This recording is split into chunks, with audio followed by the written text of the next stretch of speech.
Happy Monday. Okay, a couple of items for you all at the top. Today is an exciting day. We enter a new phase of our vaccination program and our effort to put the pandemic behind us. Starting today, everyone 16 years and older in every state is eligible for the vaccine. Thanks to the aggressive action we have taken through our wartime whole of government response, we have enough vaccine supply for all adults to get vaccinated. Thousands of vaccinators, we will have, I should say, thousands of vaccinators ready to get people vaccinated, and more than 60,000 places, convenient places for people to get their shot. So we have put up a couple of highlights here. More than half of all adults in America have now received at least one shot. More than 32% of adults are fully vaccinated. 81% of seniors have at least one, and just about 2/3 are fully vaccinated. At least 90% of Americans now have a vaccine site within 5 miles of where they live. And in order to make sure people know that they're eligible, we're blitzing the airwaves, including local media, constituency radio and television, and also have a range of officials doing national interviews, especially health and medical experts. Google is providing information on its homepage to help people find a location near them, and there are notifications from Facebook and Twitter, as well as even a Snapchat message from Dr. Fauci. Never too young to Snapchat, too old, too young, either way. There's also a bipartisan AJP meeting happening today, American Jobs Plan happening today. This afternoon, the president, shortly after the briefing, I should say, and Secretary of Transportation, Pete Buttigieg, will host a meeting in the Oval Office with a bipartisan group of representatives and senators who are former mayors and governors. There are, of course, more former mayors and governors than just this group. We will likely welcome them in the future as well, but the president's looking forward to tapping into their experience and expertise overseeing local communities and states. Hence, this is the group he'll be meeting with today. They'll discuss the American Jobs Plan, the critical need for investment in our nation's infrastructure, and their state and local executive experience combined with their legislative experience provides, in the president's view, important perspective on how to invest in our roads, bridges, railways, and infrastructure across the country. Two more quick items for you.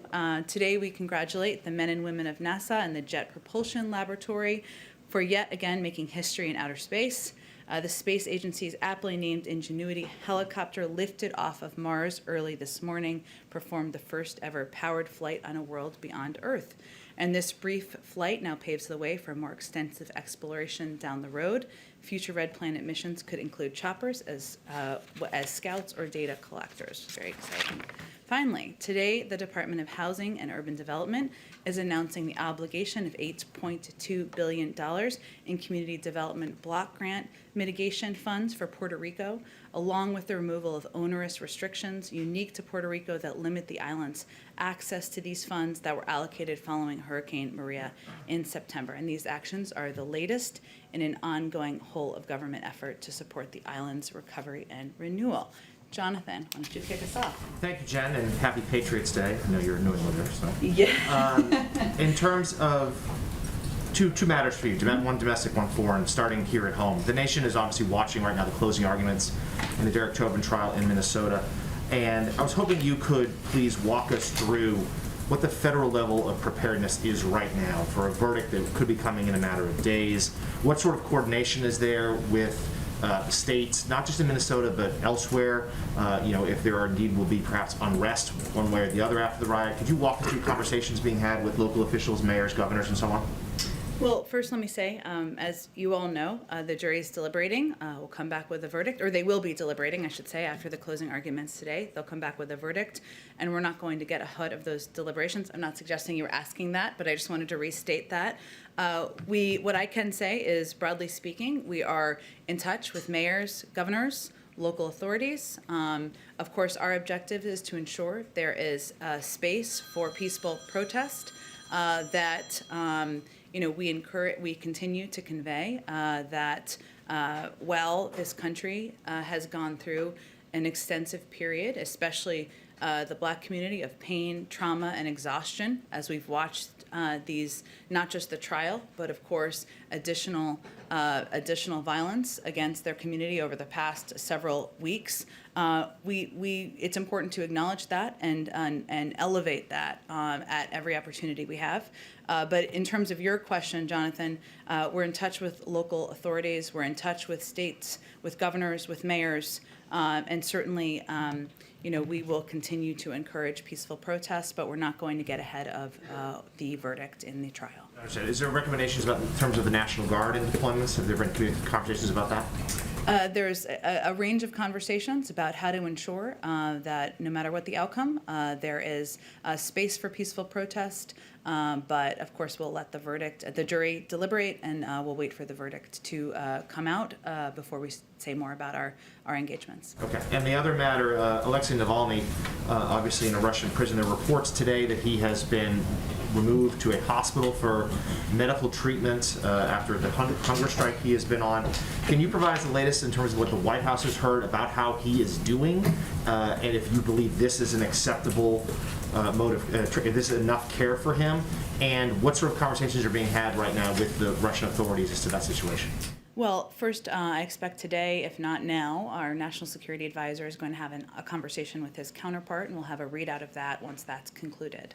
That, of course, will cover a range of topics, but certainly the detention and treatment of Navalny will be a part of that. Let me say that as a reminder, in the president's first conversation with President Putin, he raised a range of concerns, including the treatment of Navalny. On March 2nd, we announced, in coordination with several key allies and partners, our response to Russia's use of a chemical weapon to poison Alexei Navalny. So we continue to reiterate our view that that what happens to Mr. Navalny in the custody of the Russian government is the responsibility of the Russian government, and that they will be held accountable by the international community. As the National Security Advisor Sullivan has said, he said just yesterday, well, we're not going to telegraph our punches. If Mr. Navalny dies, well, there will be consequences to the Russian government, and we reserve those options. But in the interim, our objective is, of course, continuing to call for, push for his release, and reiterate our view that he must be treated humanely. Okay. Go ahead. Thanks, Jen. Can you explain where things stand right now when it comes to the refugee ban? First off, the White House said on Friday that actually the 15,000 cap that was set by the Trump administration remained justified. But then later you said, actually, no, the number is going to go up by May 15th. I would dispute that being our characterization on Friday, but let me walk you through what we did announce. Last week's announcement, or Friday's announcement, I should say, was an effort, an important step forward in our view, to reverse the Trump policy that banned refugees from many key regions of the world. So there were many parts of the Middle East, parts of Africa, where refugees could not apply and could not come into the United States. In part as a result of that, there were a very limited number of refugees in the low thousands that had come over in an extensive period of time during the Trump administration. That was an important step in our view. In addition, there had been refugee flights that had not traveled, had not been taking off to come to the United States, and we resumed those flights. This was always meant to be just the beginning. In the announcement we made on Friday, we were clear in the emergency presidential determination that if 15,000 is reached, a subsequent presidential determination would be issued to increase admissions as appropriate. And that is certainly our expectation. In addition, we also announced on Friday that the president, while we are assessing right now what is possible in terms of, given the fact that the asylum processing has been hollowed out from the State Department, and also the ORR, the Office of Refugee Resettlement, has also been hollowed out in terms of personnel, staffing, and financial and funding needs. We have every intention to increase the cap and to make an announcement of that by May 15th at the latest, and I expect it will be sooner than that. The president also remains committed to pursuing the aspirational goal of reaching 125,000 refugees by the end of the next fiscal year.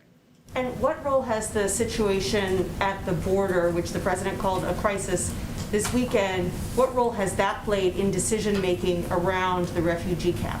Sure. Well, if I walk you back just a little bit, and hopefully this will be helpful to you, during the transition, our team made an assessment of what our refugee cap should look like. And we looked back at the last few years and assessed that because of the very low numbers, the restrictions I just mentioned that were in place, restricting refugees from coming from the parts of the Middle East, most of the Middle East, I should say, and Africa, we needed to go big and have a bold goal. And so that's why we set the 125,000 cap objective by the end of fiscal year 22. 62,500 was a down payment, meant to be a down payment in this year. That was why we set that goal. Now, that was an aspirational increase of 10 times what was being let in by the Trump administration. In that period of time, we came into office, the president made that announcement, put those aspirational goals out there. There were a couple things that happened. One, as you alluded to, there was an increase of unaccompanied children at the border. Our policy was always going to be to welcome those children in, find a place where they could be sheltered and treated humanely and safely. That increase and that influx, as you all know, was higher than most people, including us, anticipated. The second factor was that it took us some time to recognize how hollowed out these systems were. The Office of Refugee Resettlement, which oversees, while there have been different pots of money and different personnel, has both the resettling of refugees as well as unaccompanied children. And there are questions and have been assessments about reprogramming of funds and how we can address both at the same time. And certainly that ability and ensuring we can do that effectively has been on the president's mind.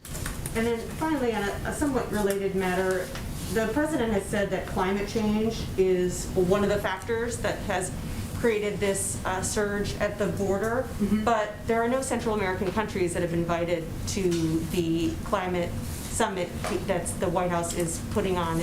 How did you decide which countries to invite, and has it been considered whether or not to invite some Central American countries? Well, I'll say that engaging Central American countries in South America, many other countries around the world in the climate crisis is certainly our objective and our plan. And you will see that play out through diplomatic channels, whether it's through former Secretary Kerry, who's now our envoy, or Secretary of State Blinken, or the president himself. There were 40 global leaders invited. This is our first summit of this kind, and obviously a number of them will be speaking. So I think the decision was made about how to impact and invite, or how to invite kind of some of the largest economies in the world. That was the objective. But engagement with these countries, having a conversation about the role many of them play in addressing the climate crisis is absolutely on our diplomatic agenda beyond this summit this week. Go ahead. Go ahead, Dylan. If it is a not guilty verdict, will the president be disappointed? I think we're not going to get ahead of the jury, the legal process, and the jury making their deliberations, Caitlin. And when the jury makes their deliberations and concludes and a verdict is found, I'm certain the president will speak to that. And you talked about how the White House is preparing for whatever that verdict is. Congresswoman Maxine Waters said over the weekend that we've got to stay on the street, and we've got to get more active, we've got to get more confrontational, we've got to make sure that they know that we mean business. Does the president agree with what she said about getting more confrontational? Well, I can speak to the president's view. He has been very clear that he recognizes the issue of police violence against people of color, communities of color, is one of great anguish, and it's exhausting and quite emotional at times. As you know, he met with the Floyd family last year and has been closely following the trial, as we've been talking about, and is committed to undoing this long-standing systemic problem. His view is also that exercising First Amendment rights and protesting injustice is the most American thing that anyone can do. But as he also always says, protests must be peaceful. That's what he continues to call for and what he continues to believe is the right way to approach responding. Okay, thank you. And on the refugee cap, you were saying that there have been other factors that have affected what that goal is now going to be with the limit that has happened since he first announced he wanted it to be 62,500. But can you explain why 2 weeks ago, when I asked if he was committed to raising it to that number by the end of this fiscal year, you said without hesitation, yes. So I don't understand what has changed in the last 2 weeks to change those numbers, given 2 weeks ago, there were the surging numbers at the border already happening? Well, first, I mean, he remains, the goal he set was 125,000 by the end of the next fiscal year. And 63,500, sorry, that was a tongue twister, is meant to be a down payment on that. And he will absolutely be putting out a cap, an increased cap, over the course in advance of May 15th. So he would absolutely like to get to that goal and reach that objective. But we also want to assess, and that's what we're doing now, what is possible given the fact that the Office of Refugee Resettlement has been hollowed out, and given the fact that the system has been in worse shape, and we're just taking the time to do that. That goal was always aspirational. It was always a huge goal, 10 times what the Trump administration had welcomed in terms of refugees, and so we're going to put out a number. He will put out a number in advance of May 15th. But you say it's aspirational, but clearly you thought it was possible given the Secretary of State told Congress about it, the President committed to it. So why put a number out there if you can't meet it? Because it does give people false hope that you're going to let in 62,500 refugees by the end of September. Well, I think it's also important for people to understand that the challenge is not the cap. The challenge is the ability to process, the funding, the staffing, and welcome refugees in. The cap is a number that anyone can set. The biggest battle to getting more refugees in during the Trump administration was the fact that there were regional limitations put in on refugees coming in from the Middle East and Africa. We've changed that cap. We've changed that policy, I should say. So the cap, the number was always going to be. We made, as I said in response to Nancy's question, we knew it was an aspirational big goal when we set it. It was going to be 10 times what the Trump administration had set as their goal. And we remain, we are looking ahead to, and we are hopeful about reaching that 125,000 number as we look to next fiscal year. But as we came in and assessed and have had time to assess, and have the teams that have had time to assess where the challenges are, we learned more about how hollowed out the systems were. We learned more about the challenges in processing. We learned more about, of course, the impact of what the influx of unaccompanied children would be on these considerations. But shouldn't you have assessed that before making a commitment? Well, the president made the announcement in early February, and he felt it was important to send the message to the world, which remains his view, that we are now a country, again, that is going to welcome in refugees from around the world. That continues to be his point of view, continues to be his objective, continues to be his policy. But sometimes it takes a little bit of time to lift up the hood, kick around the tires, and see what the big problems are. And he made that announcement within 2 weeks of taking office, so clearly we've had some time to do it since then. Go ahead. Thank you, Jen. I'm still just a little bit confused about what changed between 1 p.m. on Friday and around 4:30 p.m. on Friday to go from we're not raising the refugee cap to we are raising it by May 15th. What changed in those 3.5 hours? Well, I think as I just outlined, we never said we're not raising the refugee cap. In the morning we said, actually, and with the information we put out, was that once we reach 15,000, we will raise it. That was not accounted for in some of how people were, let me finish, some of how people were digesting the information. And we wanted to be clear and send a message that we are a country that is welcoming refugees. Let's be clear, we are changing the policies of the last administration. We are changing the policy of not welcoming in people from Africa or people from the Middle East. That was the biggest factor preventing refugees from coming in during the last administration. So are you saying this had nothing to do with the pushback from some Democrats on Capitol Hill, from Senator Dick Durbin to Congresswoman Alexandria Ocasio-Cortez? I don't think you've articulated to me what our change in policy was. What was our change in policy from the morning to the afternoon? The executive order from Friday morning said that the admission of up to 15,000 refugees remains justified, period. And yes, there was a caveat that you could raise that cap later, but I mean, it explicitly That's a pretty says that important right there. caveat, that when we reach 15,000, a subsequent presidential determination could be made. And again, the biggest challenge, because people weren't understanding what we were conveying to the public and weren't conveying what we were trying to project to countries around the world. And it's incumbent upon us to make sure there's an understanding of what the president's policies are, what he's trying to achieve, and what he feels morally is that we're going to welcome in refugees from around the world, change the policies from the past administration that where they were not welcoming in refugees from the Middle East and Africa. And that was important to him to take that first step and move it forward. The line said the admission of up to 15,000 refugees remains justified. And Can you understand how some people would interpret that? Well, I think we all the have a way that we did? responsibility to provide all of the context. And so what I'm conveying is that we also included would also is reached that a subsequent presidential determination would be issued to increase admissions. And again, the battle is not the cap. The issue has been the limitations that have been put in place in the past. We overturned those and changed those, and it was always meant to be a first step. So back to my other question, did this have anything to do with the pushback from Democrats on Capitol Hill? I don't There think was- you've articulated what our change in policy is, so go ahead. It's not my job go to ahead. do that. That's Well, not my job to do it is that. if you're asking a question. But Go I'm ahead. asking about the pushback from progressives on Capitol Hill. But what, Did that- what was our change from the morning to the afternoon? The change from the morning to the afternoon was that you explicitly said the admission of up to 15,000 refugees remains justified, and in the afternoon you said that the president would be raising the cap on or before May 15th. In the morning, we also said that if 15,000 is reached, that a subsequent presidential determination would be issued to increase admissions. That was not clearly understood.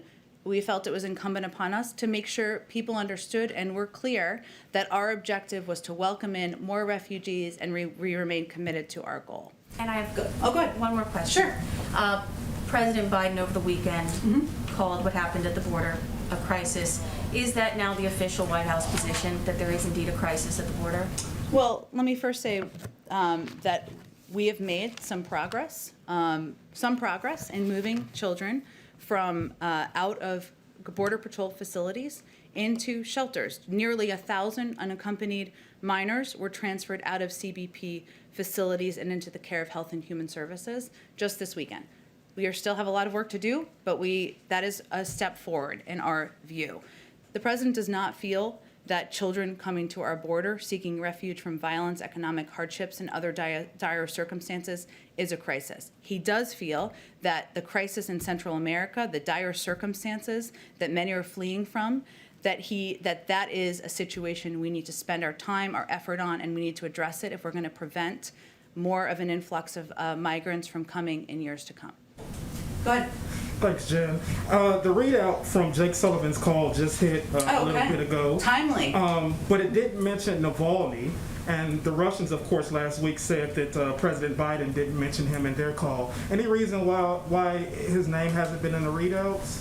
Well, again, I reiterated that the president's first call with President Putin, he conveyed a range of concerns we have, including the treatment of Alexei Navalny. We issued, in coordination with our European partners, a number of steps to a number of sanctions in response to the poisoning of Alexei Navalny. I obviously haven't spoken to our national security team about the call, given I was out here for the call, so I'd have to check on that for you. Then another question on the refugee cap. You mentioned the infrastructure constraints, et cetera. I mean, how close do you think you all can get to the 62,500? I mean, is there an initial projection of what you're hoping to hit for that? We want to get to that, and we want to provide that to all of you, and our team is currently assessing exactly that. And then lastly, on the Chauvin trial, we're expecting a verdict any day now. I know you said you're not going to get ahead of it, but we've also seen, but with that, we've also seen, of course, the shooting of Adam Toledo in Chicago. I mean, what is the White House doing to address policing? Are there any more executive orders in the pipeline or under consideration? I mean, what signal are you going to send to those communities? Well, there's a number of steps we've actually taken, the Department of Justice has taken. Let me first reiterate that the president has said repeatedly that he believes we need police reform. That is why he's calling on Congress to deliver that to his desk. It is incumbent upon Congress and the Senate to move forward. And obviously there are discussions and negotiations about what that looks like. But we've seen an unacceptable and a long-standing trend that is the cause of immense pain and hardship across the country.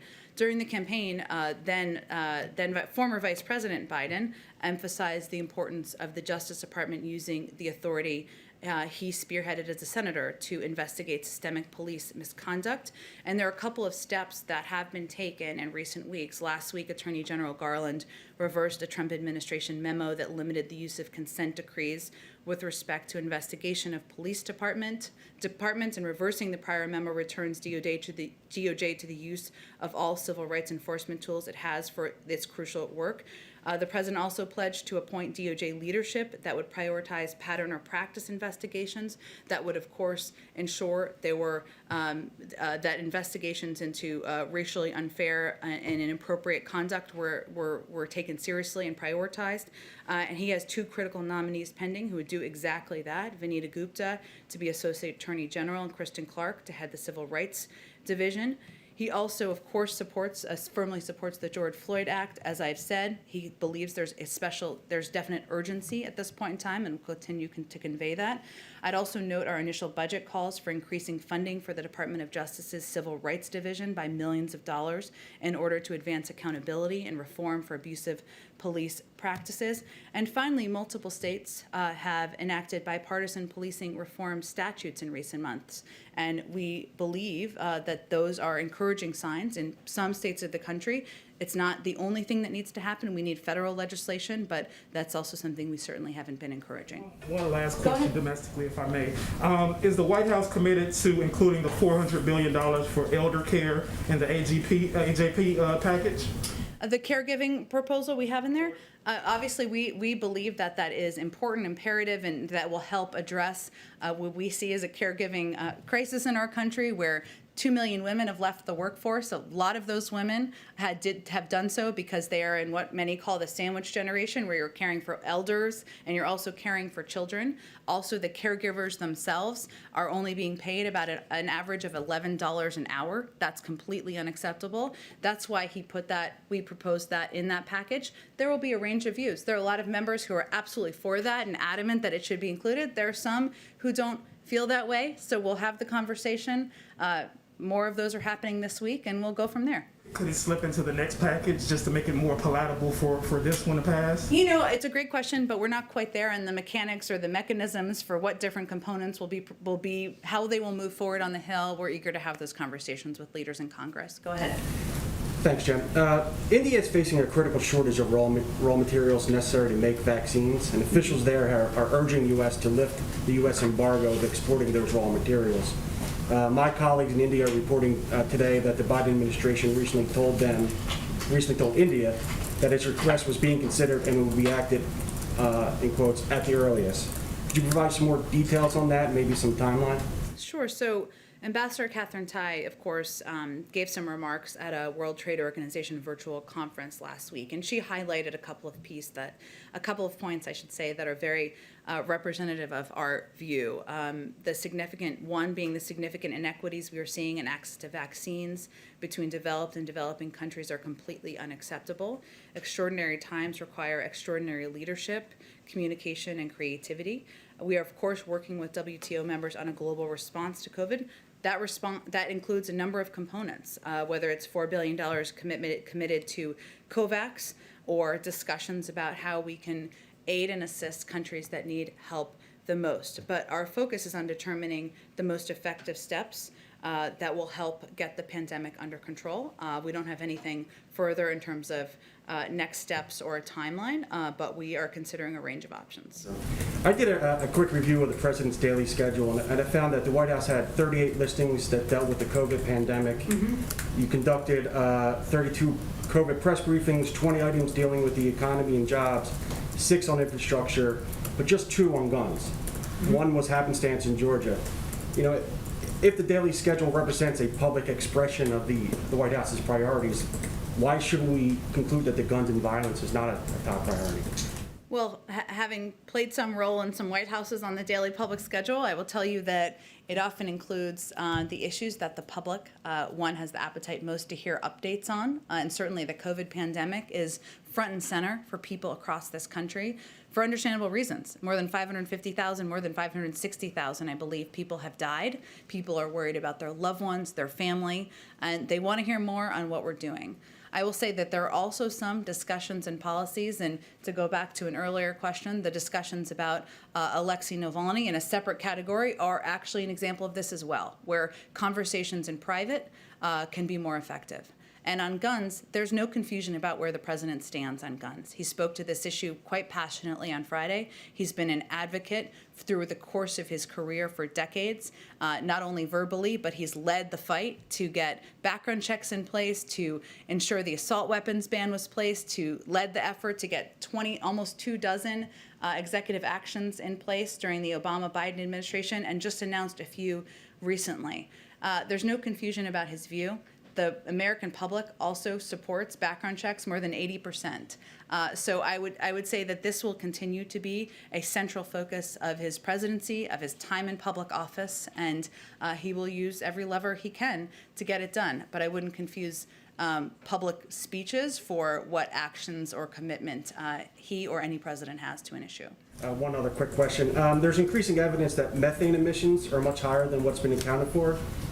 Is the president committed to releasing a specific target for methane reductions as part of the U.S. announcement this week? I know we'll start some preview and background calls tomorrow, and hopefully we're going to have some climate experts come to the briefing room later this week as well, but I'm just not going to get ahead of our planned public announcements or decisions that are still being finalized. Go ahead. Thanks, Jen. There were some reports recent days about people counterfeiting their vaccination cards, going around with cards that say they're vaccinated so they can maybe get in places where they otherwise couldn't. Is the administration aware of those reports, concerned, having conversations with local officials about how to counteract that potentially? We are certainly aware of them. We've seen the reports, and we, of course, defer to law enforcement and other authorities who are overseeing and cracking down where this has come up. I don't have a number or percentage or data to give you on how expansive this is. I mean, the fact is, as of today, every adult American over 16 is now eligible. So the best way to get a vaccine card is to get vaccinated, and that's what our focus will continue to be. Another question on Navalny, given Jake Sullivan's comments yesterday about consequences. Yeah. President Biden obviously has requested a summit with Vladimir Putin. If Navalny dies in Russian custody, is that summit still on the table? Well, let's certainly all hope and pray that that is not the outcome we're looking at. And again, there are a range of private conversations that occur diplomatically, and we continue to reiterate publicly as well our call for him to be released, to be treated humanely. But I'm not going to get ahead of a horrible outcome like that. Go ahead. Jen, I've got a vaccine question, but just first a quick follow-up to my colleague's questions about the refugee cap earlier.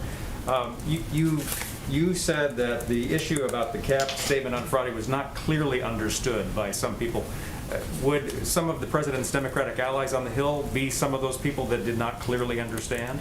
Well, I don't think I was placing blame. I was more characterizing that we recognized that we needed to be clear and make sure people were understanding what our objective was, and that the president remains committed to welcoming in refugees from around the world, that the announcement on Friday was intended to be a first step, intended to convey clearly that we are overturning what we felt was a xenophobic policy of the past administration to prevent people from many parts of the Middle East and Africa from applying for refugee status, and to resume flights, and that we remain committed to welcoming refugees in. So we provided more information, as sometimes is necessary to do. Okay. And then on the Johnson & Johnson vaccine, it's been almost a week since it's been paused. Indications that it may still be a few more days before we understand what the next step will be. Is the White House concerned, or what is the level of concern that J&J's reputation may be harmed during this time period, and it could hamper the administration's efforts to reach out to skeptical or hesitant Americans about getting vaccinated? Well, it's interesting. We actually haven't seen data, unless you have, which is possible, that has suggested that has been the outcome. The FDA is the gold standard. They took this step out of an abundance of caution, as they've said, to ensure that the American people could have confidence in their actions, the high level of review, and the high standards that we have in the U.S. government. They're convening again on Friday, as Dr. Fauci, I think, spoke to over the weekend, so we'll see what comes out of that. But what we've seen as it relates to confidence or hesitancy is that, broadly speaking, it's really an issue of access, and we've seen that as the case in many communities across the country, and our focus is on working to address that. In part access, I should say, but also in part messengers, and that's why a huge amount of our $3 billion in funding is focused on empowering and funding local messengers, whether it's doctors or clergy or local civic leaders, because we know they are the most effective in conveying the efficacy of these vaccines. Thank you. Go ahead. Hey, Jen, just a couple on the jobs bill and climate summit. Senator Cornyn and Senator Coons spoke about the possibility for a smaller, narrower infrastructure bill in the range of $800 billion. Does the president see that as a viable alternative to what he's proposed? And then how does he view this idea that there might be an opportunity to get some kind of bipartisan agreement on infrastructure before you move on to the care economy? That if you could do it in the near term, as Senator Coons suggested, that that'd be the way to go. Well, there are a range of ideas and proposals out there. Some Senator Coons, Senator Manchin, some Republican senators, and some Democrats who may be more on the progressive wing of the party as well. And our objective at this point in time is to hear and listen to all of those and to determine what the path forward may look like in coordination and cooperation. The president's bottom line here is that the only thing we cannot do is fail to invest in our nation's infrastructure, rebuild our economy, and create millions of jobs. That's the only piece he does not want to see us fail to do as a country and fail to do as hopefully in a bipartisan manner, ideally. But in terms of the ideas being put forward, we're quite open to a range of mechanisms for agreed upon legislation moving forward. Smaller packages, pieces being peeled off. Right now, there's the nitty-gritty work going on in Congress where members are meeting, staffs are meeting, committee staff are meeting to discuss what's possible, where there's agreement. We welcome that. But in terms of what the package or size looks like, we're just not quite there yet.